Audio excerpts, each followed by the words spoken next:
So, all right. Well, I know some people might still be joining us, but I definitely want to get started on time with this. This afternoon is going to be a little bit more of like our typical kind of getting to know, but we are going to kind of check in from the other groups for clarity, anything that needs clarified and stuff. But first, make sure that you put your name in the chat. We'll save that and use that as our attendance for today. Oh, there we go. Just playing around with stuff.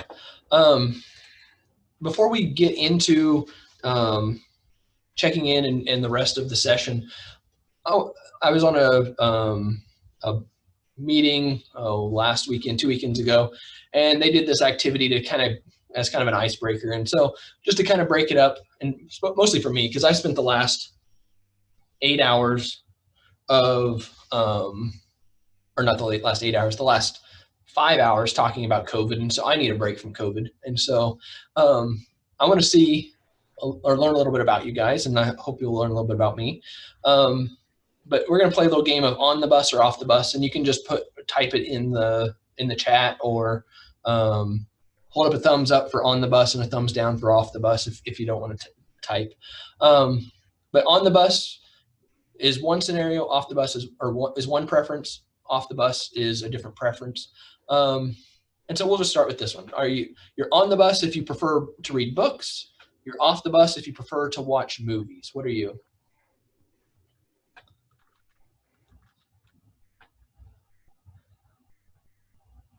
Good. Yeah, somebody said that they're both. I kind of fall into both a lot of the times. I find myself reading more. So I would say I'm probably on the bus more. What's something, no matter what your answer was, what's something that you've read recently or something that you watched recently that you would recommend to somebody else? Ghost Boy. I've seen 2 or 3 people mention Ghost Boy today.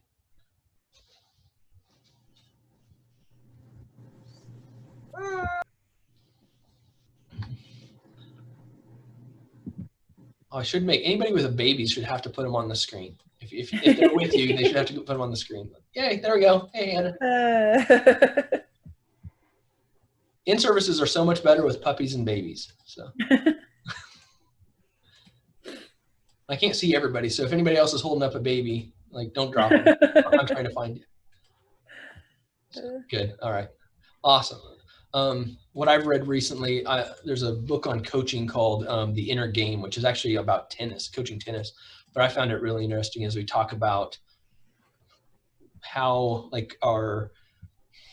when we're trying to learn something new, having an inner voice can be helpful to a point, and then we have to learn how to block that inner voice. And so I found that one really interesting. So, all right, the next on the bus or off the bus, dogs or cats? And if you have either, what's their names? So, dogs on the bus. Good. Some really good books and movies. Awesome. Thanks for sharing. A lot of dogs, both on the bus. Dogs. A lot of dog people. Does anybody have their dogs on the screen with them? We saw Myra's earlier. Oh, man, he didn't last very long, did he? Hopefully nobody else has fallen asleep. So, good.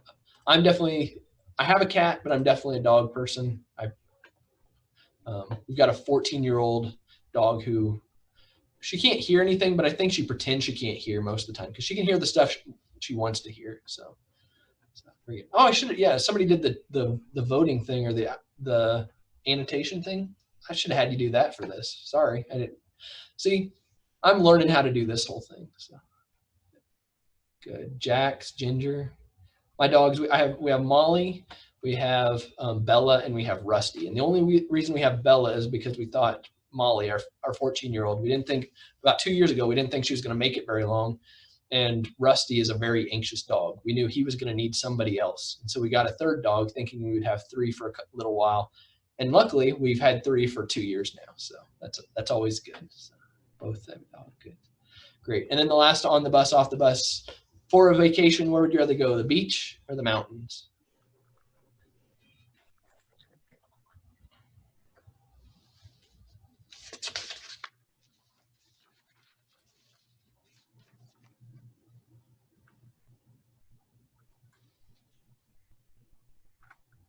Good. Mountains, boating, good. Both, either. It's hard to choose, right? I'm definitely mountains. When growing up, I would go on vacations with my grandparents, and we'd always end up out in Colorado. Some of my favorite memories are driving it in the mountains and pulling off to the side of the road and eating a sandwich out of the back, and had an old station wagon that we rode in. Not the same one as vacation, but very good. Well, thanks. I appreciate you guys sharing a little bit about yourselves more. And then the last check-in is, now that we've had the day, now that we've learned a little bit, been confused a little bit more, now what kind of boat are you in? Is it different? Is it the same? Is it better or worse? What do you think? I said a sailboat earlier. I'm still about a sailboat, but.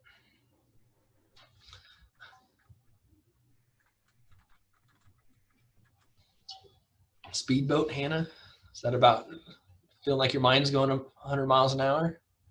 Yes, it's very rocky. Very rocky, very fast, hard to control. Yeah. Very good. Still cruising on a pontoon, canoe.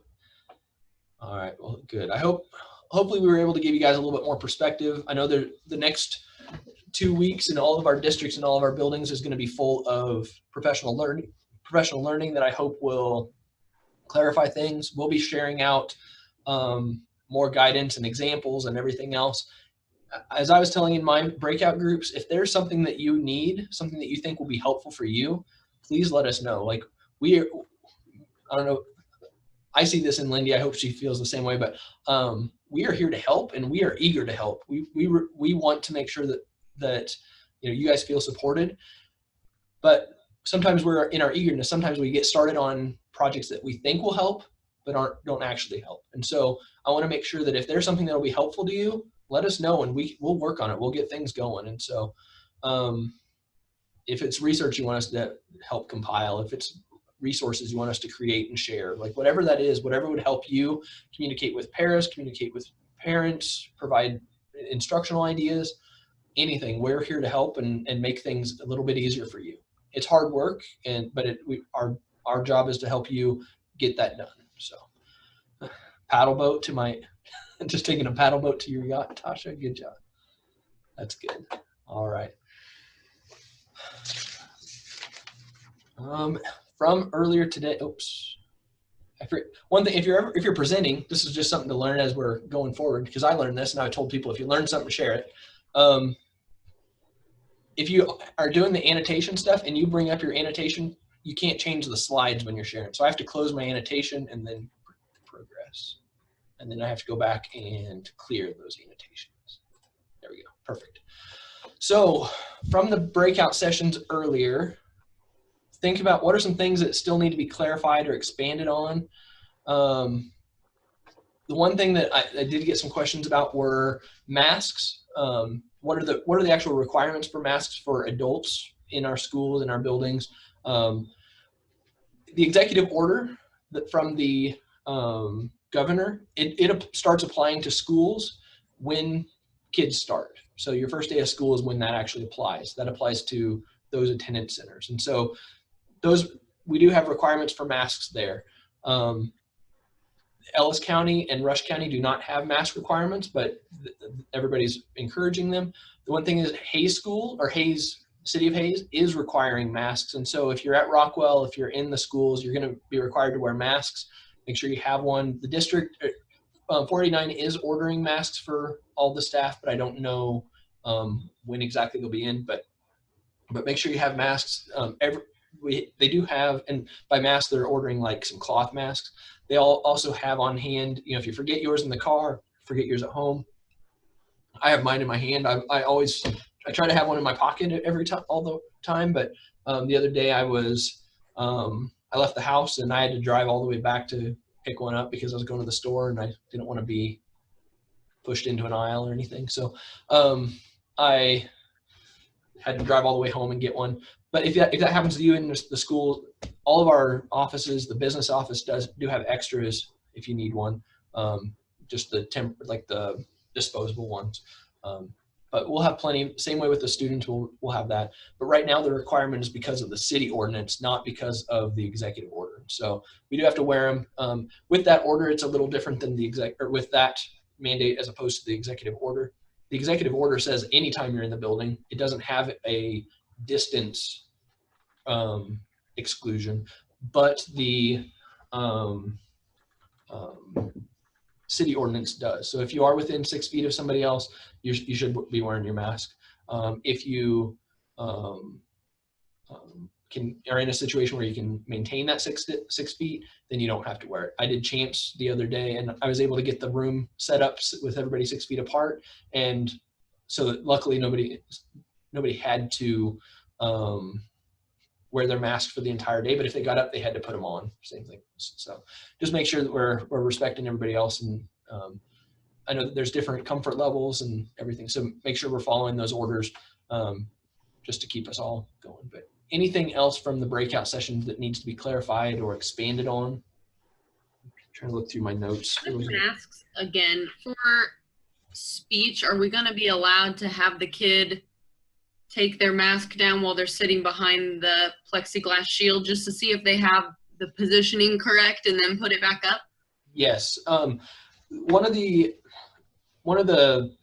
exclusions for it is in an activity where wearing a mask makes the activity difficult or dangerous. And so one of the places that they're not going to require is during PE. If a kid, when they're in PE, they don't have to wear it, but when they stop, they do. I would say that speech kind of falls into that category. That's also why we do have the dividers. One thing that they have put out, or that this isn't in any of the city ordinances or the governor's order, but Hayes, there's a doctor in Hayes, some of the guidance that we're receiving is that if kids can't wear a mask, the people who work with them should wear goggles also. And so we are ordering some goggles. For any of, especially in those people that would work with the students that we know are likely not to be wearing masks. But if you have a kid that we aren't thinking of that can't wear a mask, let us know. We'll get you some goggles as well. And the other staff that work with them. Yes, Lindy. We did have a question in our life skills session. It was under my understanding that goggles were needed for adults, but what about the students in that classroom? They did not share that. I don't know. Didn't say, they said no, but I kind of wonder, do we need to? My thought is, depending on the reason, like some of those kids that had sensory needs, the goggles will probably cause the same sensory needs. And so I would. Well, but the kids in that room that are wearing masks, do they need to wear goggles? I see. I don't know. That's a good question. Might make a note of that, and we'll ask around because again, that's guidance that came from local as opposed to state level, and so they may not. Originally, I think they were thinking no goggles for kids, but I don't know that makes sense. Yeah. So. The only guidance that was shared with me was about the adults, not the kids. But yeah, okay, we'll clarify that. Definitely important to clarify. Tessa asked about. Sorry, go ahead. Okay. Tessa asked about during in-service days, can paras utilize flexes? Yes, definitely. The Flex website or the Flex documents are on the website. There's some different things on Seesaw and Canvas and some other things that they might find useful. They will need to be able to have a device that they can access that, but that would definitely be an appropriate use of that. Work with your principal on any trainings. The para calendars have all been shared out. Each district is a little bit different based on what they've asked for their needs. Most para days are front loaded because there's a lot of information that principals wanted paras to be able to hear. But work with your principals and find, if there's times that they need, don't have something that directly relates to paras and you want to have them engaged in something more meaningful for your classroom, flexes or even arranging for you to do some training with them is definitely okay. That's also time where you can do that para orientation training. But again, just work with your principals and make sure that you and them aren't going to miss out on something that's critical for you. But with so many in-service days, there's going to be some flexibility. So their typical workday that they do at the beginning of each year, there is no floating workday for paras this year. So the para calendar that was shared, and Karen Smith, I think, sent it out to all of the resource teachers. If you didn't get it, let me know. But all the days that are marked are the days that they're supposed to work. I can't remember what color they are. I want to say blue, but I'm not sure. So, but flexes are definitely appropriate. If there's other online learning modules that you want to do, anything that would be relevant for you is definitely okay. So. Kyle, Sandy has a good point. I was looking at the in chat. I was looking at that para Q&A as just a voluntary if they needed or wanted to, but she was wondering if could that count or be flexed out for part of their in-service days. It could. That'd be fine. But actually, I feel like it's just a voluntary if they it's just want. voluntary. The hard part is because of their work agreements, it would show up and payroll would have a tough time tracking that, or like making sure that they're documenting it appropriately. So I'm going to say no on that one, just because it's not required, but we will record those sessions and then you can share those sessions at, if there's what kind of question, because it's a Q&A, but we'll have some information we're sharing just over as a presentation type thing. Do students need masks between buildings, bus, car, etc.? Like if I have a student coming from Victoria to Hayes in school vehicle? School vehicle, yes. Okay. Unless they have an exemption. So. Although bus drivers, just so you guys know, will not be wearing them while they're driving because of the hazard of fogging their glasses and stuff like that in their vision. So they'll have them on when their kids are getting on the bus and getting off the bus, but not during drive time. Any other questions or clarification from earlier? You can type it or say it, it's fine. All right. Well, as things come up, and also at the end of today, we also have that Q&A session. So if there's something you want to just ask, in the smaller group, you definitely can do that. During that Q&A session, you definitely don't have to stick around if you don't want to, but anybody's welcome to that chooses to. So, all right. If not, then I'm going to go ahead and move on. One thing I really wanted out of this session today is I know that for me being in this co-op, I'm now the 4th director in the 6 years that I've been here. And so I know that causes some change. I also know that with change in leadership that can cause, and I know I've been here, people kind of know me, but I know that change can still lead to some anxiety, some concern, not really understanding, everybody kind of makes decisions in different ways, has different priorities. So I wanted to take this time to let you get to know me a little bit, who I am, my background, but then also like what I value and how I approach work. And the intent of this isn't just to like talk about me, but it's more of helping you feel comfortable with how I'm going to support you and how I'm going to address things. Like when I'm thinking about problems at work, these are the things or issues that come up at work, not just problems, but also sometimes good opportunities. But when I'm thinking about things and trying to act, these are the things that that guide me. And I think it's important for you guys to know that, because I hope that, not that you have to have the same values that I do, but I hope that some of my values line up with yours. And so just getting to know me a little bit. I've been married for 13 years. My wife, Stephanie, she works at the hospital. She's a physical therapist assistant. She works for HaysMed, but for the last 3 or 4 years, she's actually been she's running the clinic down in La Crosse. HaysMed provides the therapy support down there. And she's been instrumental in getting that systems and everything set up there. I met Stephanie when I was at Colby Community College. The second day that we were there, we met. She was actually warned about me before she met me, which may surprise some people, but my grandpa at the time, he worked in a auto body shop and knew Stephanie's father, and Richard had gone in to see my grandpa about a quote on a car, and Steph was with him and got talking about where they were going, and Steph mentioned, or where she was going to college, and Steph mentioned going to Colby Community College, and my grandpa told her, you gotta watch out for my grandson. He's nothing but trouble. And so the second night that we were in Colby, like they had their orientation day, and then the evening was these different activities, and my dorm mates, we all decided to go bowling, and happened to meet Stephanie at bowling, and we were sitting talking, and after a little bit she's like, wait, what was your last name? And I said, Kyle Carlin. And she's like, I'm not supposed to be talking to you.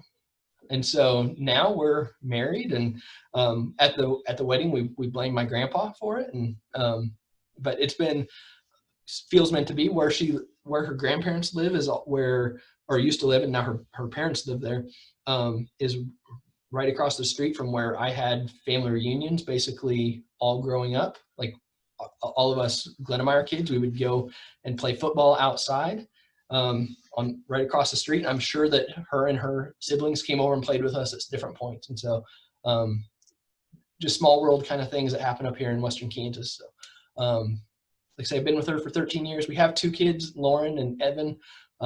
Lauren's into dancing, and she's really excited because Wilson Elementary is still going to have their role models, their 5th grade role models, which like she was at like the first time that we were on a Zoom with Mrs.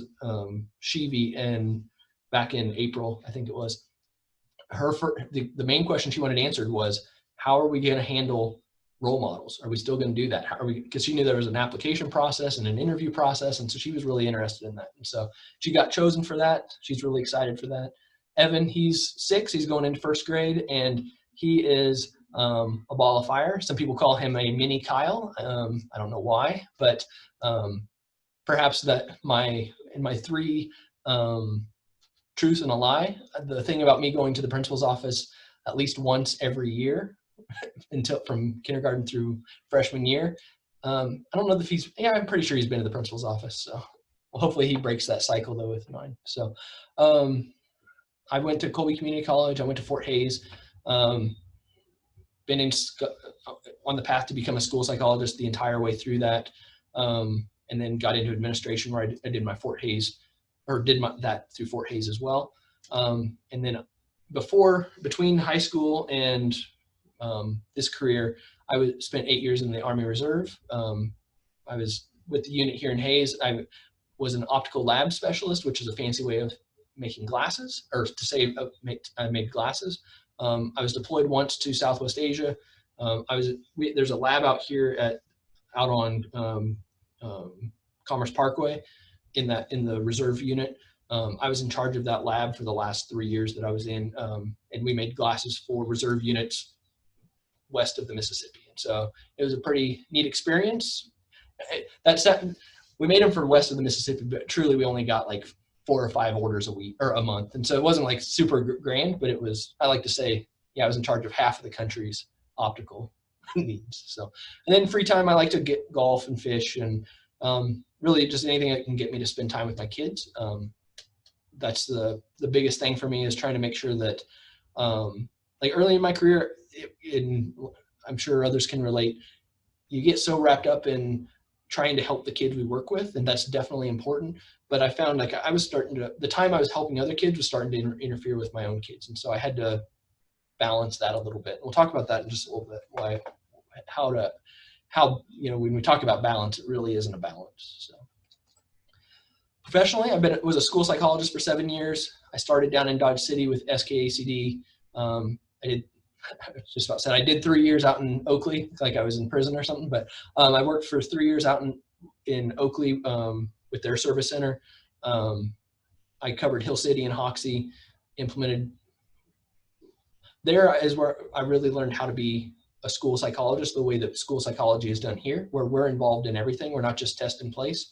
Down in Dodge City, there's a little bit of that, but it was mostly test in place kind of stuff. Whereas out in Oakley with Hill City and Hoxie, I was able to really work on school systems, and where I really found a niche with that, where I really like working with how do we make this whole thing work better. And that was really instrumental. And the whole way, it looks like I jumped around a lot, but really I was living in Hays the entire time. Like even when I was down in Dodge City, I had an apartment down there and would drive back and forth on the weekends. But my goal was always to work for Hays, because Hays had, and in my eyes, as somebody who strived to be a school psychologist for so long, Hays has a rich tradition in school psychology. Whether it's at the college with there's some key researchers that have worked there, as well as the people that have worked for Hays, everybody from Leslie Page and Jennifer Kitson and Julie Zollinger to everybody else. And so those are the people that I knew about and was striving to work with. And so I finally got here and spent 3 years as a school psychologist, working mostly for Lincoln and La Crosse. And then I did a year as a PBIS coordinator, kind of helping with some of our champs and foundation stuff. And then I made the jump to the dark side and became an administrator. And it's been an interesting path. But every decision, we'll talk a little bit just a minute about, but every decision it was based on the same guiding vision. I'm also involved with several other agencies or organizations, the American Foundation for Suicide Prevention. I'm really big into that. I've battled my own mental health needs, and it's a really important cause to me. I'm also on the steering committee for NAMI Hayes, helping guide and figure out the resources that will support us here. I've been heavily involved in the Kansas Association of School Psychologists, where I was their president for at one point. I'm still on a committee there for a school psych, kind of like a waiver program for school psychologists, where I help kind of process those applications. And then I'm involved with the Kansas Association of Special Ed Administrators, where I'm on their executive board and as a region rep, and as a member of the legislative committee. So all of that is just to say that I can't say no to very many things. And so I'm sure others can relate. And so that vision that I said that everything is being guided by is that every decision I make, when there's an opportunity in front of me, before I say yes to it, I have to, like, does it allow me to answer this? Can I have a greater impact for the greatest number of kids? And so always striving to have that great impact, and not just for the kids I'm currently working with, but if I'm going to move, is it going to allow me to have a greater impact for these kids or for more kids? And so, because all of our work, whether it's as a school psychologist or as an administrator or any other educator, it's always about what our impact on kids. Like, if you're not in it for the kids at some level, if it's not your first priority, I hope it's your second one, because the kids are ultimately what it's about. And actually, if kids aren't the first step, I don't know what it could be, truly. But I just try not to say too many shoulds. But so that's how I kind of guide myself. That's that first question that I ask whenever I'm doing something. But then when I get into it, then I have some values that I work from. These are the things that I try and run most of my decisions through. Is it helping me with families? Is it helping me with relationships? Or if I'm struggling with something, how can these things help me? About 5 years ago, I did a leadership or an instructional leadership challenge. And one of the tasks was to figure out what your professional values were and do this card sort thing with a bunch of different words on it. What words resonate with you more? And I landed on these 5, and I put them into this strange acronym just because it was the only word, anything close to a word I could spell. And so I call it FRECKLE, but it's what I use to guide those decisions as we go through. And it's family, relationships, effectiveness, communication, and learning, and all of those things. And as I talk today, and as you work with me over the next few years, I hope that you'll see these things resonate through what I'm doing, because these are really important to me. I know that these things allow us to have a greater impact on kids. And so that's ultimately the intent behind all of this. These things are valuable in getting everything else done. All right, so first of all, family first, always. And like I said, I found myself where I was putting so much time into other people's kids that it was really a struggle, and it was impacting my family. And I had to step back. My last 2 or 3 years as a school psychologist, I committed to not working on anything at home unless it was due the next day. And not meaning like the due date for the meeting is the next day, but I owe this to my team tomorrow. If I don't have it, then I do it. I would do it during the night. But I would try to avoid taking time away from my kids as much as I could, because I was finding it was taking up so much of my time. Because there's always something more. Our jobs, it's never ending. There's always something. And I wasn't very good at prioritizing. Once I started doing this, I was able to prioritize my time a little bit better, and focus. And throughout that, even before I really grabbed onto this, I'd always hear work-life balance and what that, and people trying to talk about work-life balance and how you do it. And the reason it never really resonated or stuck with me. And I finally figured out why. And I heard a story about, like work-life balance is like comparing an M&M to the sun. Like if you hold up an M&M and your hands are outstretched, there's a point where you can make it look like the M&M is the same size as the sun. But they're not really the same size. We're trying to compare things that really aren't comparable. And so in this case, in a work-life balance, work is the M&M and your family is the sun. Like it is so much greater and has so much more impact on the whole of your life than any M&M could. And we absolutely have to have our work. Like our work helps us with our addiction to food and clothing and shelter, but it's still just work. I love my job. I love doing this work and I love having the impact we have on kids. But if I wasn't getting paid for it, I couldn't do it because I'd have to be able to support my family some other way. And that our work is incredibly important and incredibly valuable, but our families have to be more valuable. They have to be the priority because they're everything for us. And our family includes us too. And so sometimes we talk about self-care and it's become kind of a buzzword almost to the point of where it's lost some of its meaning, but it absolutely is important for you to take care of yourself, whatever that means. And, sometimes it isn't self-care. Sometimes it's reaching out to somebody else to help you too, whether it's a family member, whether it's a therapist, whether it's a doctor, whatever that might be for you. But when we're trying to compare and talk about work-life balance, we have to recognize that we're trying to compare two things that just can't be compared in the way that we try to do it. And so if you have something going on with family, if you have something going on that is coming into work, that talk to me. We can work through and find ways to I can help you identify priorities. I can help you identify, because again, the work we do can feel infinite. I like somebody calls it the infinite feed or the infinite scroll. It's kind of like Facebook. If you get on Facebook, you can just scroll and scroll and scroll, and it just goes forever. Our work in education can be that way too, because there's always the next thing that can help that next kid, and we still, if we're not prioritizing it well, it can really eat into us. So I hope you guys remember that the M&M and the sun, and try and use that as you're approaching, especially this year, because the stress this year is going to be higher than it's ever been. Not just because the work is harder, but because the uncertainty that it brings, that just naturally increases stress. So reach out to me, let me know what's going on. Reach out to us, Lindy, myself, and we'll be able to help guide through this and give you support as you need it. So, okay. After family is relationships, and this is the relationships with your colleagues, not just your family. Of course, your family is all in relationships too, but relationships with colleagues allow for more successes because we can grow upon what we do with one another, but also allows for growth from mistakes. When we have strong relationships with other people and we make a mistake, we get much more grace than that. If you can tell, if you don't have a strong relation, or if you don't have a strong relationship with someone else, if when they make a mistake, how do you perceive that? Are you perceiving it as a slight against you, or are you giving them the benefit of the doubt? Usually it's because that if you're jumping to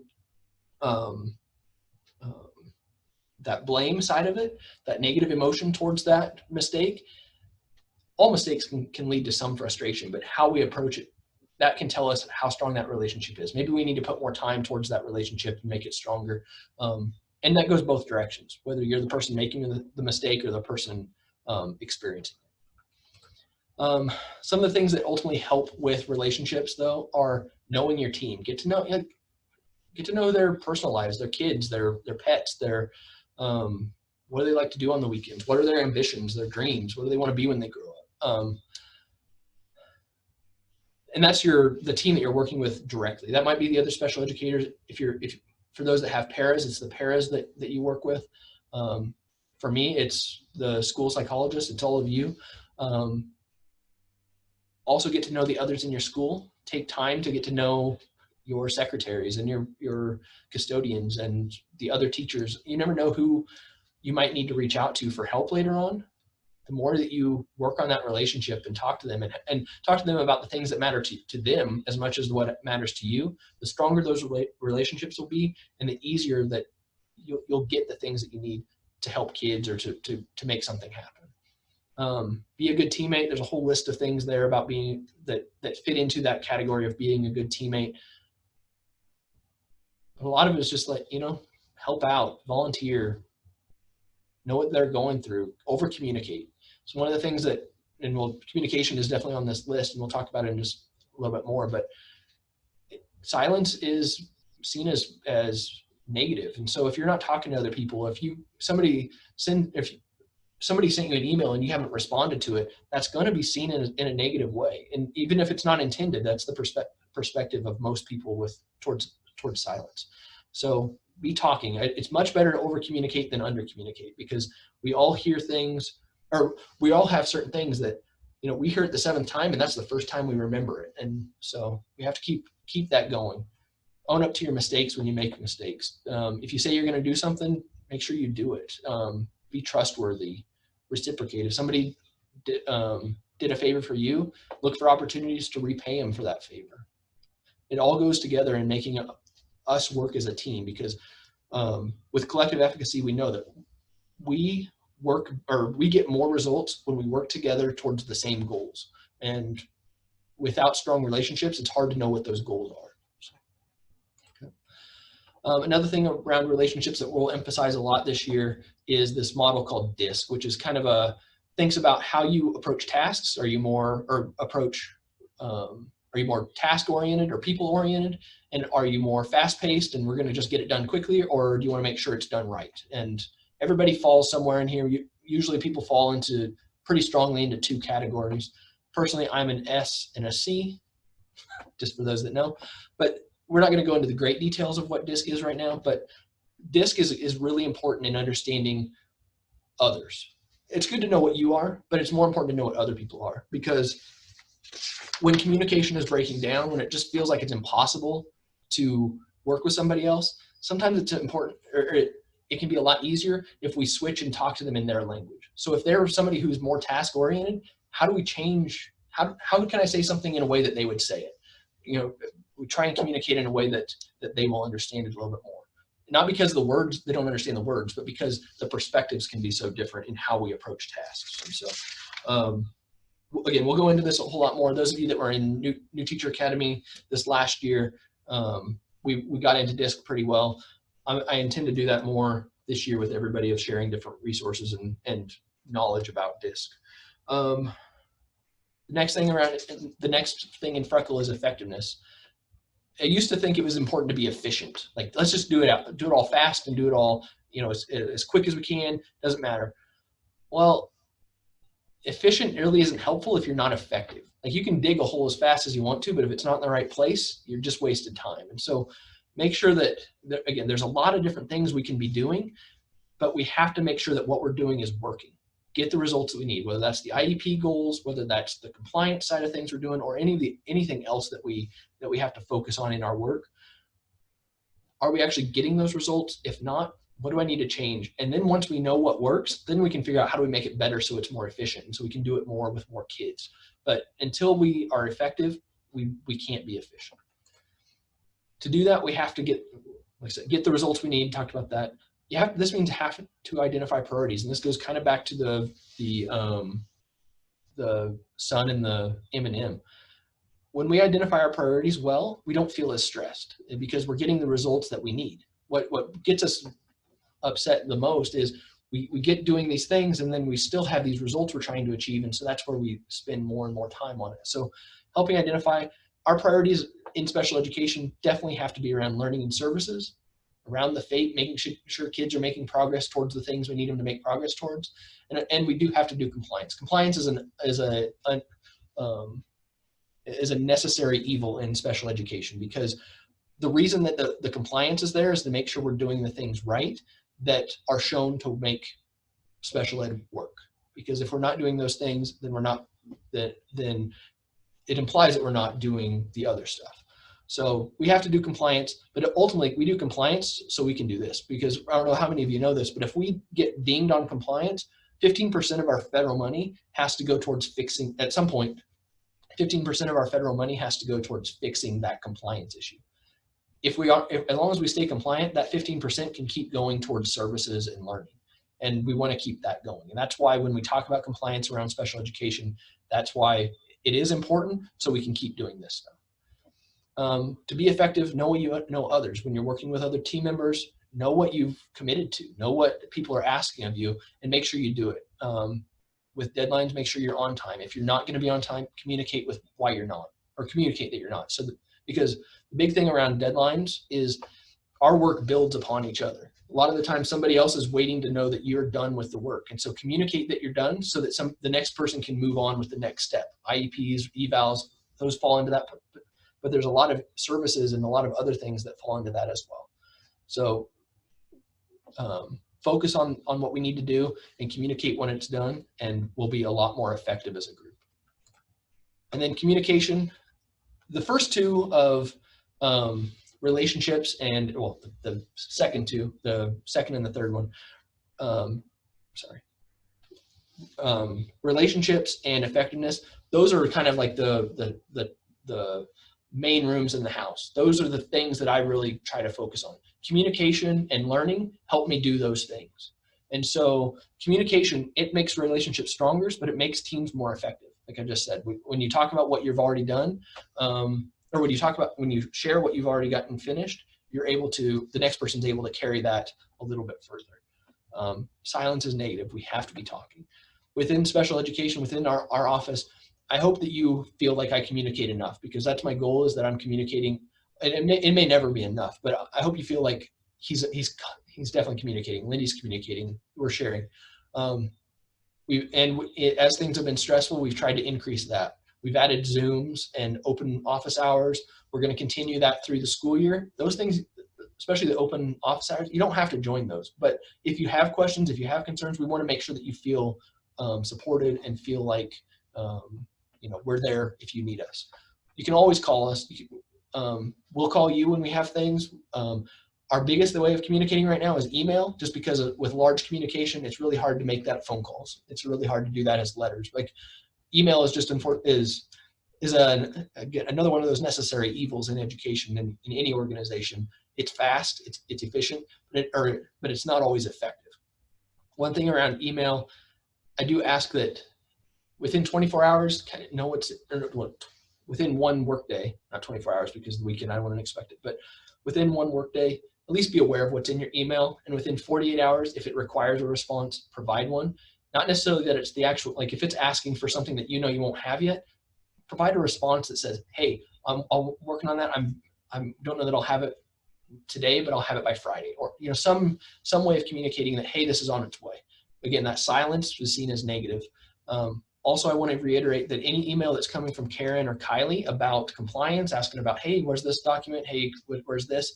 They're doing that because of the compliance stuff I mentioned earlier. And their request is an extension of me.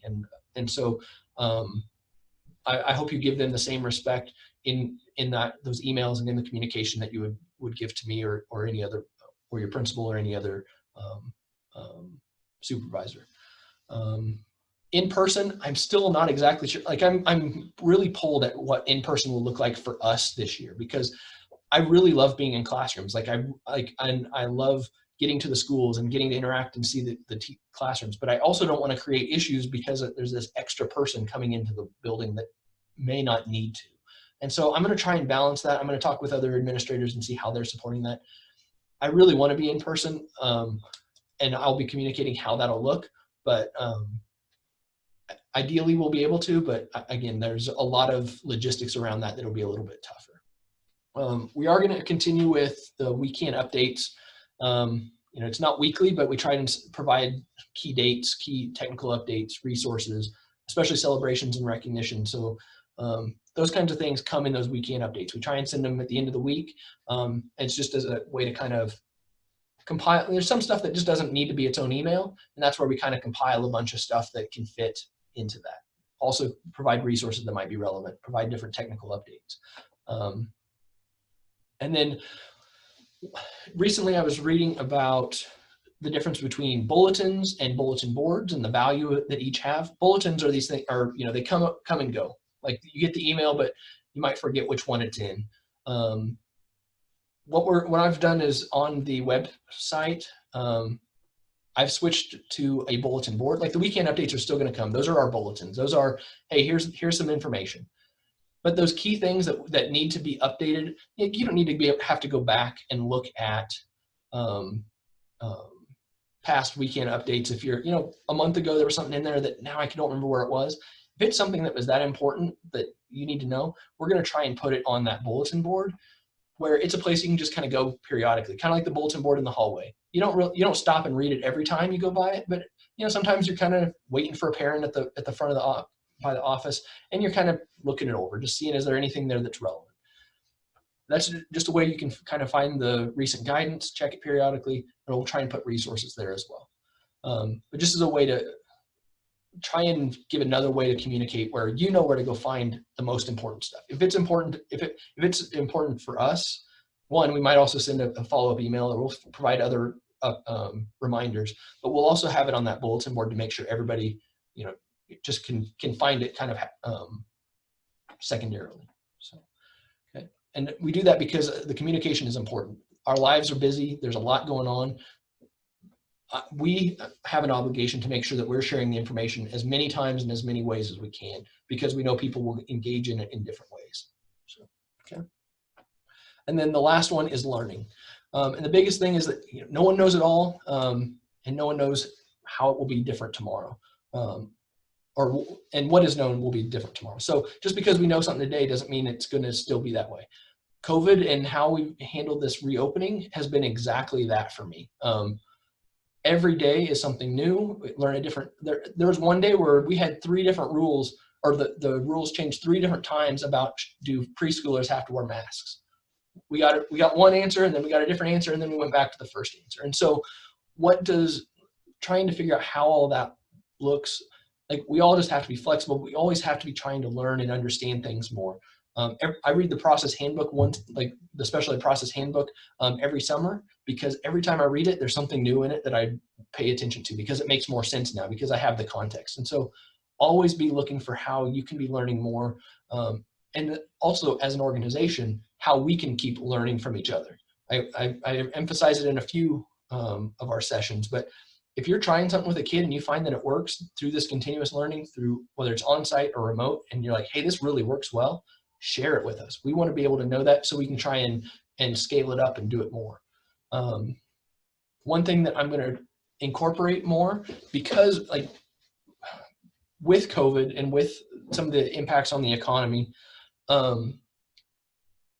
educational funding is a little bit less stable than it was a year ago. And so we'll still have opportunity for trainings, for buying new programs, for buying new curriculum. But one thing I'm going to ask of you guys is that if you're doing that stuff, I really want to know, one, what is it going to impact? How are you, like, what do you think it's going to make better?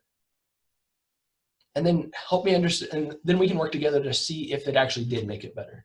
And the reason for that is I want to make sure that anything we're investing in is we're figuring out, does it work or not? Because I don't want, if we're buying a curriculum once and we've been using it for a couple of years, but we really don't have evidence to show, yeah, that works or that doesn't, and somebody comes and buys it the next time, that makes it really difficult for us. Because the last thing I want to do is find out that curriculum actually didn't work and we just bought, paid $600 for it again when we didn't really need it. And so there's always there's always things that work, and there's always things that work better. And so my goal is to always strive for what works better. And hopefully through this process, we'll be able to do that a little bit more. And then the last thing around the learning, I think I said about it already, but, one thing, I get questions, and probably not right now because it's pretty stressful, and I know everybody's just calling trying to get real answers. But there's going to be a point where, as a organizational leader, there's a developmental question that I like to ask people. When I was the president of CASP, I would ask people this question every once in a while when they'd come to me with a question that, like, I felt they already knew the answer, but I would ask them, what do you think? And that's the developmental question. If you hear that from me, it's not because I don't know. Well, maybe it might be because I don't know and I'm just bluffing. But mostly it's going to be, I want to see you think through the process, because this isn't the only time you're going to be in that situation. 90% of the time, your thought process is going to get you to a right answer. Most things in special education, there's not a right answer, there's a bunch of them. And so if you come up with an answer, it's probably going to be more germane to your situation than if I come up with one. And if that's, and there's some situations that are absolutely just factual, like this or this, but there's a lot of things that there's gray, and I'm going to help. I want you guys to be able to go through that process and think through it, because it's going to, if you can solve that problem that time, then the next 12 times that problem comes up, you're going to be able to do it in the moment. It's going to be faster, it's going to be easier, and it's going to make more sense. And you'll learn more through that process than if I just give you the answer and you go to carry it out. So that's kind of my goal from a learning perspective. Is, of course, our goal is for student learning, but in our organization, we have to be learning from each other and building on what we're doing. So that's a little bit about me. This slide is about getting to know you, and I'm not asking you guys to share everything that I shared today. This was really an intent to help you feel comfortable and get to know me, helping build that relationship with me so that you know and can trust what I'm about, what I am, how I plan on leading WCKSEC. And because I know that there's definitely some anxiety that can come with a new director and with a new boss. And so one thing I do want to do to help with that relationship is over the next semester, my goal is this first semester. Reality might be maybe it's just as a school year, but I want to meet with every single one of you face-to-face, one-on-one, through Zoom, whatever that, but one-on-one, and get to know you and why you got into what you're doing and your professional values and what do you need from us in order to do your job better. And so it'll be a conversation. It's really meant to get to know you and have that opportunity to. Some of you, I'll probably be talking to you a whole lot more than just the once. Hopefully most of you, it's more than just the once, but the reality is, and when I was a school psych, the perspective of this office was not even on my radar. Like, you know, when Mark Hoffman, I'd get a call from him every once in a while, but seeing him out in the buildings, and I know he was around the buildings, but seeing him in a building, it was a big deal. And so I know that there's a lot that goes into this, and I hope that you know that I'm always striving to get into the buildings, see our staff, talk to our staff about the things that matter to us. And so we'll continue that. I'll be reaching out to people throughout the first semester about when we can work that out. I'm definitely not going to start this until we are into things. There's a lot of things we've talked about today and with the school psychs on Monday, that these are great one-year plans, semester plans, but they're definitely not a 1 month plan. Like this next month is going to be all about getting ready for school and getting ready for kids and being prepared for that. This year is going to be probably the strangest year in education since last year. And so somebody was asking me about, like, you know, tough year to be a first year as a director. And I was kind of, you know, it definitely is not what I would have chosen as my first year. But the good news is nobody else really knows what's going on either. When I'm talking to special ed directors across the state, everybody is lost. So we get to make it up. We get to figure out how to do this, and hopefully we figure out how to do it better than anybody else, and we can go and teach them and help that way. But it's going to be hard. Remember who is the sun, and remember who is the M&M. I don't want the M&M to overshadow what is everything, what really matters in this. I appreciate everything that everybody is doing. I know that there's been a lot of work and a lot of worry and a lot of thought that's gone into everything. That will continue, I know. I hope we gave you a little bit of clarity, at least maybe a path towards clarity today. But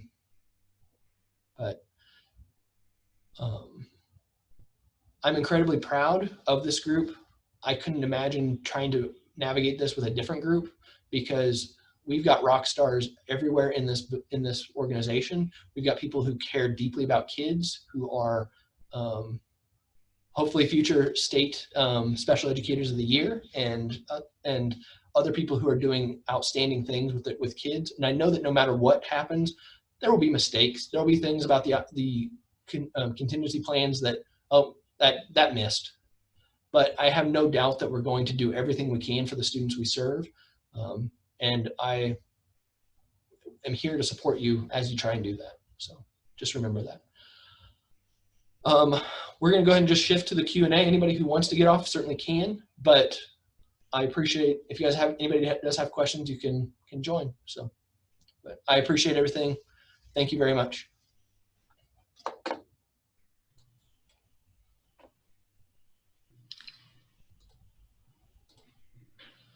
I have a question, Kyle. Yes, Melissa. With some of us that are service providers in several buildings, when building meetings and further instruction set up, where do you want us to be focused? I mean, I know there will be cleaning policies and things like that for each building, yeah. but Victoria, Ellis, La Crosse. That's a great question. From a Rockwell, we have several staff at Rockwell and Westside that don't really fit in with the other buildings necessarily. And so we are going to be having our district in-service is going to be a Rockwell, Westside, KBC in-service. So you can start there. And then you can always reach out to the other districts, the other principals, and say, is there anything different about cleaning? All of the cleaning standards across the district are going to be very similar, or across Hayes are going to be very similar. But if you want to reach out to Victoria or La Crosse, I might actually do that. I'll do that for, since we got several people. I'll ask them about check-in procedures and anything else that our traveling staff need to know. So I'll, as I was saying that, I just changed my answer, but I will check in on what their thoughts are, and I'll share that out. But for those that will be at Rockwell, another one of those things I meant to send out yesterday and time just got away from me. I'll be sending an email with kind of outlining what district in-service will look like for those individuals here. So like that office out of Rockwell, office out of Westside, or have their classroom at Westside, et cetera. So, okay, good question. Anybody else? This is kind of related, Kyle. This came up when we were meeting as SLPs, and so we talked about, like, if we are quarantined but not sick, and we feel like we can work, do we have to take those 2 weeks? Because for SLPs, for sure, we don't have subs, and if we feel good to be able to provide remote as much as we can, or something to that nature through Zoom sessions with our kids and get able to make that work, is that an option for us? I will ask. I know that was discussed. I cannot remember the answer. They came up in another session with us that I was in, but I don't remember what the HR answer was, but I will find out for that. I believe the answer is yes, you can work it based on what Chris. Okay, good. When I couldn't Chris remember for sure. Putting out the that one-page sheet and the video, that there would be situations where when you're quarantined, you technically aren't taking COVID leave or sick leave of any kind because you're just working remote. You're not. Gotcha. That makes sense. And since SLPs don't have subs, do we not worry about the 2-week lesson plan? Yeah, I would say that the only thing is for switching to remote. Like, as long as you know what you would do when you go to remote, then yes, that's fine. So. Okay. And I would say too, maybe just kind of a checklist for speech paths. Like, if I have to go out immediately, who are the people I want to contact to let them know, just like you normally would. But I'm going to contact my building principal. I'm going to let the gen ed teachers know that I typically pull kids out for, and that kind of thing. Right. Yes, Melissa. And that quarantine issue is going to be a concern. So about the stipulations around that. Becky, on the gym, I haven't had a chance to ask about how HRC is using that gym. It should be available at most times. The only time I remember HRC using it was they had like a lunch hour or a noon hour basketball pickup group several years ago, but I don't know if they still use it. Right now it's not being used, but I will double check and make sure that I've got that written down as a question. I apologize for not getting it sooner. So. Kyle? Yes. I just thought of something on that gym. I do know that Westside uses it for their PE or break time, so you might need to check to see when they have it blocked off. Exactly. Yeah, they use it. They have a couple days that they will use it for, but I'll check for HRC and Westside, at least what the schedule is. I'm sure somebody knows what that is. So. Kyle, for the speech pass, would you recommend then, should we be creating our on-site learning schedules now, but also start creating hybrid and remote schedules as well? Potentially, if the entire building goes remote, then you might be able, at least for the first couple of days, you might be able to stick with the same schedule or try the, I don't know. I really don't know. What do you guys think? Like, I know that creates a whole, like having to do double planning definitely is not my intent, but what would be easier? Like, because it definitely, your schedule would definitely be different.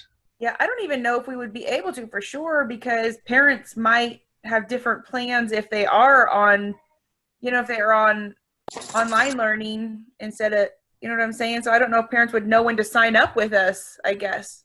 Well, I guess when you brought up the topic of like being able to switch from one to the other quickly, my thought was, well, it takes time to make a schedule. So if we get quarantined and say kids are still, say I'm quarantined, but kids are still in school. Right. And I would say like speech and other related services are probably less critical of being ready to go the next day. The reason that like special ed and general ed need to have those kinds of plans in place is that, when we switch to remote, that day has to count for instruction. And so we have to be ready for the six hours on the log that parents might need.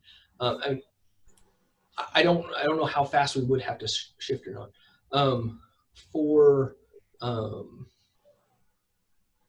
So for our related providers, it's not going to matter as much because you've got, your 20 minutes to maybe 2 days a week. Most of the learning that's needs to be ready the next day doesn't necessarily have to be speech. So I think it's okay if you guys have a little bit more flexibility with that to get your schedule aligned. But I definitely don't want to have a long period. But if you have 2 days, you're meeting with a kid 2 days a week. It could be the last 2 days of the week. Say we start remote on Monday after a Friday, your 2 days could be Thursday and Friday, and it's still okay. So it gives you a little bit of flexibility. Will the kids have Zoom on their iPad? Yes. So then that would be possibly just emailing their school teacher, and they could go sit to the back of the room, like say, hey, can they still keep their same speech time? It would just be Zooming with me, but they're sitting in the back of the classroom or something like that. You're talking if you go remote. Yeah, that could be. Yeah, that could be. That's what I was thinking more like. If they're going to have Zoom, the kids know how to prep. All my kids pretty much got on there by themselves by the end anyway. So. Gotcha. Yeah, that all could work. So. Sorry, that was my other question. Before I thought there was some talk about us having to have somebody else present with them when we're doing sessions, and then I think that kind of was said no. But with the hybrid and remote times, are we supposed to be having a parent there, or can it just be the student? It can just be the student. That's okay. Okay. I have a question about, so I know like if I had 2 weeks worth of lesson plans ready, but every day I have lots of manipulatives, learning activities that I trade out, after school. So if I was quarantined because I was exposed, but I wasn't sick, am I able to come up to school in the evening to switch things out? If you're quarantined, I don't think so, because that's a county requirement to stay at home. Like you can't even go to this, drive. You're not even supposed to leave your house to go drive around town. Okay. By that definition. If it is where your kid is quarantined and you're at home with them to supervise them, because depending on the level, like Ellis County will tell you, say your kid is quarantined, but they're not sick. You may not have to quarantine. And so in that case, you definitely could come up as you need to. Okay. But once they become sick, and if you have to quarantine, then that changes the game a little bit. The quarantine, though, isn't dictated by us. That's dictated by Ellis County. So, okay. Good question. Okay. Oh, I don't know about you guys. This is a long day. I'm losing my voice, but I appreciate your guys' flexibility. I really dislike having this be by Zoom. The one positive is Chloe was able to be here all day, which was great. And so, Okay, I have a question about this. They have the same in-service days as we do. Are those all run by the principals this year? So we just communicate with them? Correct. Okay. Yep, there's no district-wide in-service like gathering at Hayes High like we normally do. There's none of that. It's all building based. Okay. And so work with your principal on how, there might be times where it just really doesn't make sense for the para to be doing something then. You can use, somebody brought up using the flex activities that are on the website. Some of them are around Canvas and even their email and different things that might be relevant to them. Okay. They can do that. If there are learning modules that you want them to be a part of, or to learn or work through instead, just work with your principal to make sure when do they need to be there, because there's stuff that's going to be going on, shared about leave and cleaning procedures, and the nurse is going to talk about like health precautions and things that they all need to hear that, because we all need to be on the same page. But then if there's other things that the principal thinks, your parents could probably do something else, or you as a group can go do your orientation training, that's certainly fine as well. So Okay. just work with your principal on that. Nancy, there's 3 in-service days, and then that Tuesday before school is actually a work day. So you can utilize your paras to get stuff prepped for the classroom and all of that type of thing on that Tuesday. Okay. On their schedule, it says work and in-service. So it's just, Stop. And maybe some of the schools are doing things a little bit different depending on what the needs are. But I would say overall, you'll get at least 1 day's worth. Maybe it'll be different days of that in-service work days, but okay. some time for that work piece.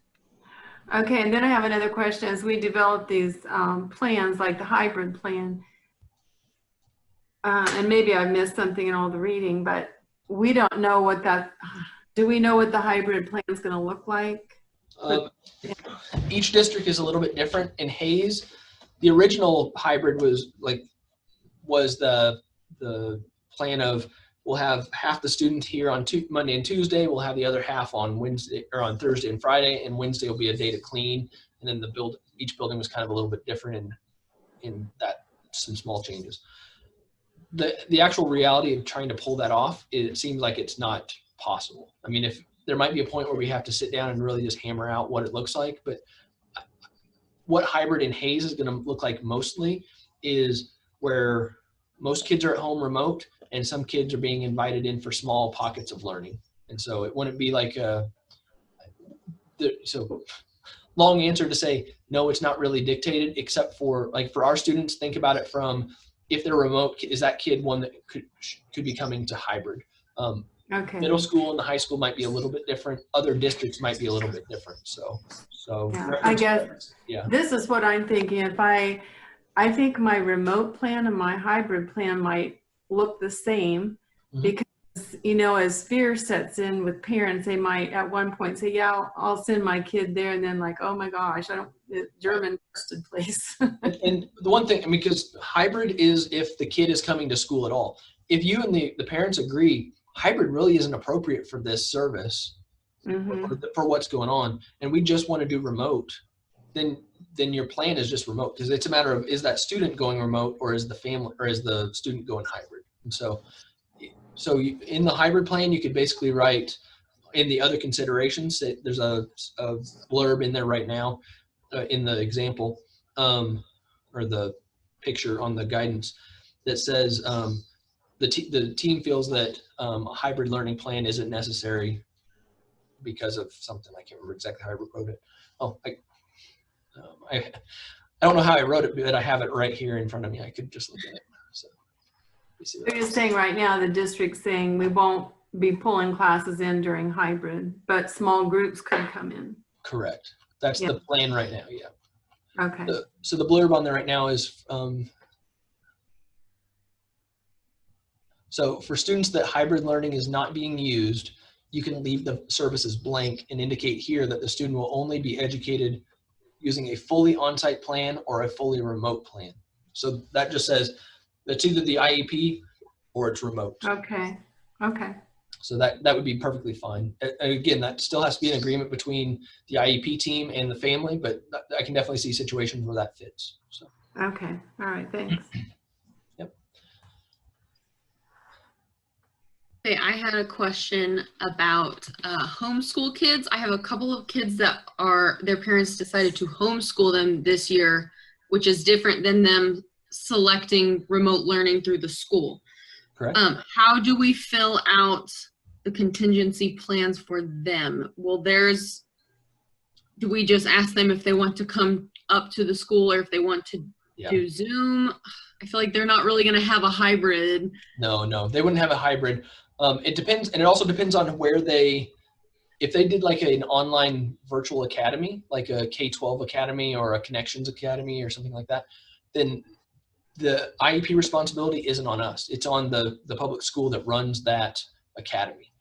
It like Lawrence Public or Lawrence K-12 or something like that. They have, or Lawrence Virtual Academy, sorry. Lawrence is technically responsible for that IEP. If it is a true, I'm just going to homeschool them with a homeschool curriculum, that's a little bit different. And we can either say the services, like the IEP is up here and we'll provide the service if you come to the school, or we could do a contingency plan or for remote that says we'll, provide the service through Zoom 1 day a week or whatever. So that could certainly be a part of that. So, but if the family chooses to come on site, Hannah, you'll still want to have a contingency spot for remote because our county gets shut down or our state gets shut down. Does that make sense? Yes. Okay. Yep. But if there's been a records request because they're choosing to do the academy, right, then do we just exit them out like normal here? Yeah, just like any other homeschool they would do that, or any other exit like that. Yeah, just like we did in the past. So, if you have questions about that, just let Karen Smith know, and she'll tell you what you need to do.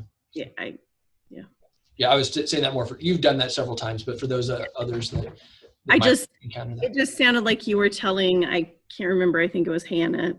It sounded like she was saying that people were coming in and you could still provide services, but it depends. But it is totally different if they're records requesting because they're just wanting to be homeschooled. Yeah, okay. Exactly. Yeah, because if they do, like I say, if they choose the K-12, like a virtual academy, they're basically actually moving to a virtual school instead of a homeschool. Right. That's different than somebody that the parent says, I got these books and I'm going to teach them out of these books and we're going to do this here, because then they're still our students. But once they enroll in another district, then they're a different student. Okay. I'm going to have to find out because I don't know. Yeah. Oh, and some of that's going to be details that just kind of get worked out. As of now, if you haven't gotten a records request, then assume that it is a true homeschool and we'll provide the service. Because all of those academies, if they're they request records, and you might check with the secretary or school psych if they might know, but depends on the school. I guess your school psych's the same everywhere. So Chris, do you know? No. Yeah. No, all our secretary said is that they're homeschooled. Gotcha. Okay. And Julie and Lindy, on the one student that we were talking about remoting from here to HMS, I'm assuming one of you is going to be able to help me, because I don't know if we're doing that remote or whatever. I don't know where to write that amendment in, but you'll help me, Lindy. Yep, we'll work on it. Thank you. And that's a one situation that we're going to have to really figure out, because the way Hayes Middle School is doing their remote and having them Zoom in, well, if he's not usually there, what does that look like for him? So we'll have to talk through what that looks like. Because I don't know the right answer right now. But that was the other thing around learning. Like, I'm going to be learning a lot during this. So if you hear me say something, give guidance in two different ways. One, ask me, because I may have just different thought processes. Sometimes you end up in different places. Or I might have learned something new and I might have some different guidance. So if you hear me say, like, hey, I feel like you said that a different way than I've heard in the past, let me know. And it might be I misspoke or I learned something new. Hopefully it's that I learned something new. Okay, I have another question. It's a little bit different. I had a student who moved to homeschooling last year. They did not want SPED services, so they were exited. And now a parent is contemplating putting their student back into school. They should have had a 3-year eval like last May. So can that student get any services before the 3-year eval? Yes, the IEP is still in place. We'll just have to do the reeval just like when a kid moves in, and that reevals that happens with foster kids and kids all over the place. Okay. And we just have to do the reeval, but we get the services started of what was on the last IEP right away. Okay. But Kyle, if they formally exited from all services, wouldn't we have to reevaluate? Well, it depends on how they exited. If it was a parent, like if the parent signed the student out, then then we have to, then it's an initial evaluation. If they, like if they did a revocation of services, if they did that form, then that's that. If it was, they just left to go to homeschool and we did a ready, willing, and able letter, then when they come back, we start the services right back. So have your school psych check with, or get with your school psych. Your school psych would need to check about how was that exit actually handled, and then that'll determine what the next action is. But as long as the kid is still eligible, because when a kid or a parent revokes rights to the services, that student is no longer eligible for special ed. As long as they are still eligible for special education, then we can start the IEP right away. So, but if not, then we can't. Don't you love how easy to understand special ed law is? It's a nightmare. Lawyers love it. They make a lot of money off of it. That's the class I'm taking this semester, so thanks for that pep talk. Yeah, I know, right? Read the process handbook. It'll help you better than anything else. Yeah. Yes, Hannah? I had a question about dismissing kids. So one of the kids that chose to homeschool this year, I was thinking of dismissing at the end of the school year last year before this stuff happened. Should I dismiss the child before September 11th so that I'm not writing up a fake contingency plan and then dismissing immediately after? Or do you need me to wait until after that September 20th deadline? How old's the kid? Kindergarten. It doesn't matter. So you can exit right now if you, or like, you'd have to do a consent for evaluation or reevaluation, and then you wouldn't have to necessarily do any new testing. You have to write up an eligibility report and complete it. Yeah. But the timing of it doesn't matter. So it's up to you. If you want to do extra paperwork, you can or not. So. Okay. And then with contingency plans, can we start some of those before school starts, or do we have to wait? Absolutely. I hope you do. Now? Yes. So. Okay.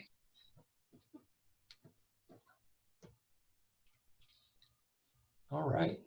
We solved everybody's problems. Way to go. See, today was a success. Yeah.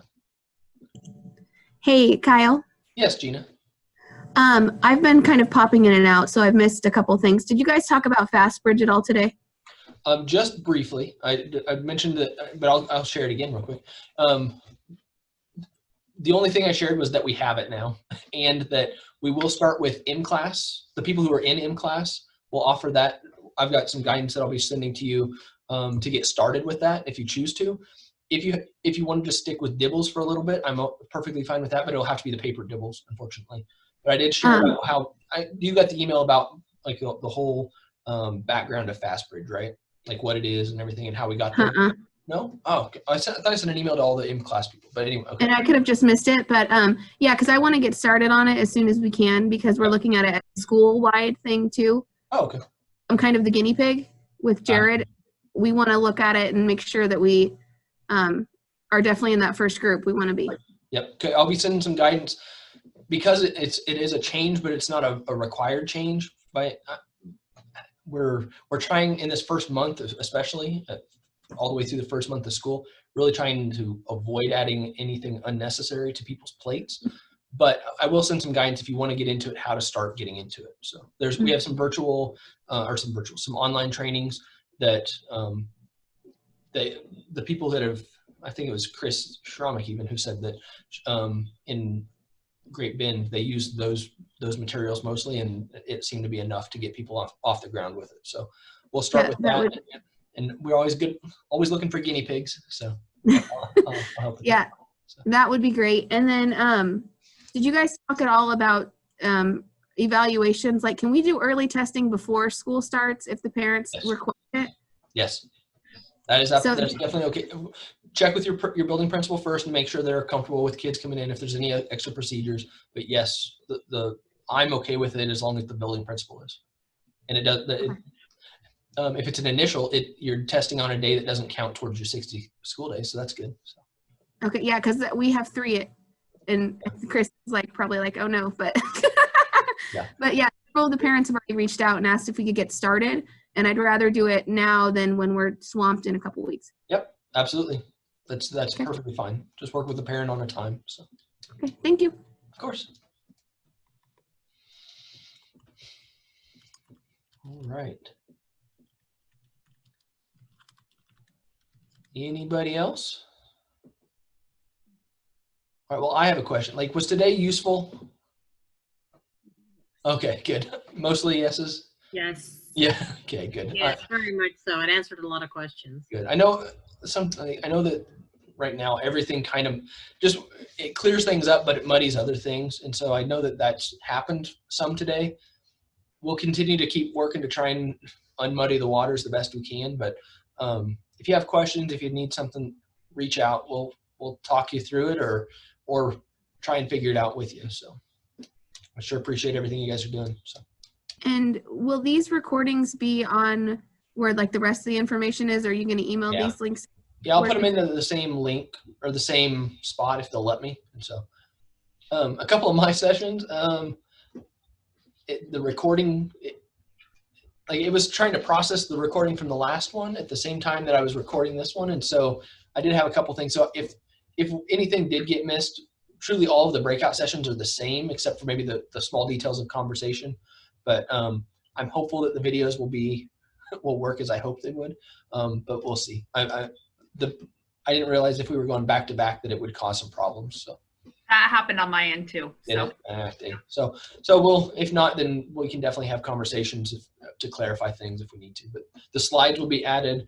You'll be able to see the slides, like the group specific topics. So if there's something that was talked about in early childhood that you're like, oh, hey, I wanted to, what was that about? Reach out to us and we can help clarify. So. Otherwise, I appreciate everything. If you guys need anything, let me know. But you're free. Oh, there was a second page. I didn't see those people.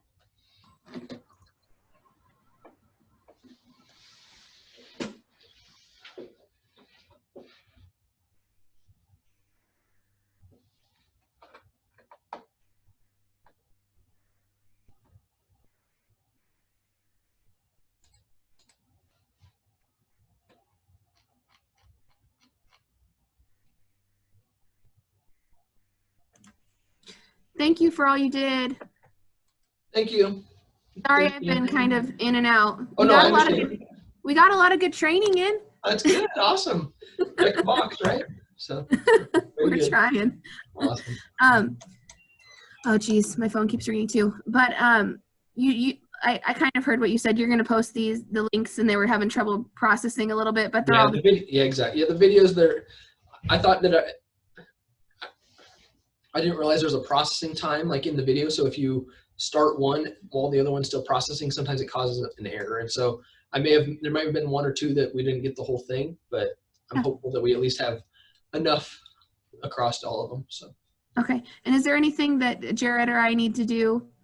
Because I know like we put our names in some of the things when we popped in and stuff, but. No, just work on the homework and the teacher to-do list and the list that Karen sent you. And that's really all. We'll be sending some additional guidance, some reminders, some different things, but that's the gist of it. Well, and will it mess Karen up?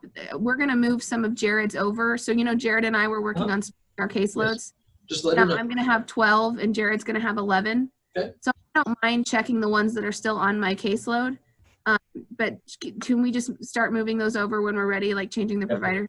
Yep. Just note it on your thing of who's having who, and Karen can adjust that. So. I think she's trying to unmute to tell you.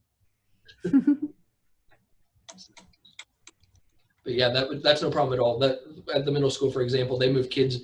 Like we don't know who the kids are going to be with until start of the year a lot of the time. So, or this time. Tina, Jared already emailed me those names, so hopefully the caseloads are correct, but I won't guarantee that 100%. Look at Jared go. He's so good. Thank you, Karen. Awesome. All right, perfect. Well, I'll see you guys later. Thank you. All right, thanks. See you later. Bye.